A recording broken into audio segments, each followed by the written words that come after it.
서울에서는 집단 감염이 계속되고 있습니다. 강남구에 있는 초등학교에서 발생한 감염 관련 확진자가 21명까지 늘었습니다. 이런 가운데 노원구 한 초등학교에서는 감염을 막기 위한 선제검사에서 학생 1명이 확진 판정을 받았습니다. 자세한 소식 취재기자 연결해서 들어보겠습니다. 박희재 기자. 네, 저는 서울에 있는 한 초등학교에 나와 있습니다. 네, 초등학교에서 집단 감염이 나오고 있어서 걱정인데요. 지금 상황이 어떻습니까? 네, 제 뒤로 보이는 학교에서 최근 감염자가 속출하고 있는데요. 지난 5일 어린이날에 이곳을 다니던 교사 1명이 확진 판정을 받은 이후로 누적 감염자는 모두 21명으로 집계가 됐습니다. 다만 방역당국은 이곳을 다니던 첫 확진자인 교사가 그동안 온라인 수업을 해왔던 것으로 파악하고 다른 확진자들과의 역학적인 연관성은 없는 것으로 일단 보고 있습니다. 서울 서초구에 있는 한 외국인 학교에서도 지난 1일 이후로 모두 4명이 모두 확진 판정을 받았습니다.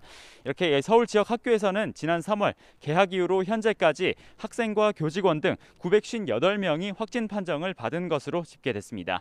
이와 함께 학내 감염을 선제로 차단하기 위해 실시한 이동형 PCR 검사에서 첫 감염 확인 사례가 나왔습니다. 서울 노원에 있는 한 초등학교에서 학생 1명이 어제 양성 반응을 보여 학교는 곧바로 원격 수업으로 전환했습니다. 이를 비롯해 서울 지역 곳곳에서 집단 감염 사례가 이어지고 있습니다. 서울 은평에 있는 한 종교시설에서는 지난 1일 교인 1명이 처음 확진된 이후 현재까지 누적 확진자는 모두 31명이고 중앙대병원은 어제까지 모두 13명이 확진된 이후 추가 감염자는 없습니다. 네, 백신 접종 상황도 보겠습니다. 1차 접종자 수가 크게 줄고 있다고요? 네, 그렇습니다. 일요일인 지난 9일 전국에서 1차 접종자는 모두 3명에 불과했습니다. 화이자 물량으로 2차 접종에 쓰기로 했던 물량을 사용했던 건데요.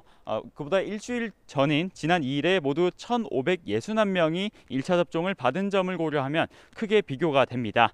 앞서 말씀드렸듯 현재 국내 남은 백신 물량은 지난 10일 기준으로 아스트라제네카 24만 3천 회분, 화이자는 65만 회분입니다. 방역당국은 오는 14일부터 6월 첫째 주까지 아스트라제네카 723만 회분을 공급해 이 수급 불안정 문제 등을 해소한다는 입장입니다.